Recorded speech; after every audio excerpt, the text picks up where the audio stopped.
Hi friends, Lokesh Kanagaraj இயக்குற Benz படத்தில் பார்த்தீங்க அப்படின்னா எல்சியூ வந்து கனெக்ட் ஆக போகுது. எல்சியூ எப்படி கனெக்ட் ஆகுதுன்னா, லியோ தாஸோட தங்கச்சியான கேரக்டரான எலிசா தாஸை வந்து உள்ளே கொண்டு வராங்க.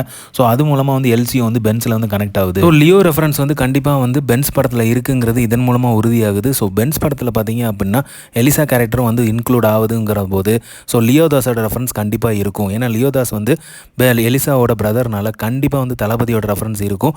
ஸோ இதை வந்து எப்படி கனெக்ட் பண்ணி கொண்டு வராருங்கிறது முக்கியமாக நம்ம பார்க்க வேண்டிய ஒரு விஷயமா இருக்கும். ஏன்னா எலிசா கேரக்டர் வந்து ஆக்சுவலாக வந்து லியோ படத்தில் வந்து இறந்துருது. ஸோ இப்போ வந்து அதுக்கு முன்னாடி நடக்கிற சம்பவம் தான் பென்ஸ் கேரக்டராக இருக்கும். லியோ தாஸ் இருந்த டைமில் தான் வந்து பென்ஸும் இருந்தாங்களா அப்படிங்கிற கனெக்ஷன் எப்படி கொண்டு வராரு அப்படிங்கிறதுக்கு பார்க்கறதுக்கே அவ்வளோ தான் இருக்கும்னு நினைக்கிறேன். ஸோ லியோட ரெஃபரன்ஸ் இருக்குங்கிறத வந்து ரொம்ப குஷியான ஒரு விஷயமா பார்க்கப்படுது. ஸோ இதை வந்து எப்படி கனெக்ட் பண்ண போகிறாரு, எதன் மூலமாக கனெக்ட் பண்ண போகிறாரு, எப்படி அந்த எமோஷனல் ஃபீலிங்கை கனெக்ட் பண்ண போகிறாரா, இல்லை லவ் அந்த மாதிரியான கனெக்ஷன் வந்து கொண்டு வர போகிறாரா பென்ஸில் எலிசா சிஸ்டர் அப்படிங்கிற போது ஸோ இது வந்து எப்படி அமைய போகுதுங்கிறத பொறுத்து இருந்தால் பார்க்கணும். ஸோ கண்டிப்பாக வந்து லோகி வந்து பயங்கரமாக ஒரு ஸ்கிரிப்ட் வச்சிருக்காரு எல்சியூ ஃபுல்லாகவே. ஸோ அதை வந்து ஒரு படத்தில் வந்து இப்போ வந்து லிங்க் பண்ணுறாரு அப்படின்னா வேறு லெவலில் ஒரு சம்பவமாக தான் லிங்க் பண்ணுவார்.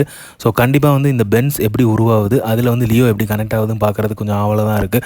ஸோ யாரெல்லாம் வந்து லியோ 2க்கு வெயிட் பண்ணுறோமோ அதை வந்து பென்ஸ் மூலமாக வந்து அவர் வந்து காட்ட போகிறாரா, அதுக்கான ஹிண்ட் ஏதாவது இருக்குமா லியோ 2க்கு அப்படிங்கிறதையும் யோசிக்க வேண்டியதாக இருக்குது. ஸோ இந்த மாதிரி நிறைய திங்கிங் ப்ராசஸ் இருக்குது. பட் ஆனால் பென்ஸில் வந்து எலிசா கேரக்டர் வரும்போது இந்த மாதிரி தாட் ப்ராசஸ் வந்து நிறைய வருது. ஸோ எப்படிங்கிறது தெரில. பட் ஆனால் தளபதியோட லியோ வந்து ரெஃபரன்ஸ் வந்து அதில் வருதுங்கும்போது ஹாப்பியாக தான் இருக்குது.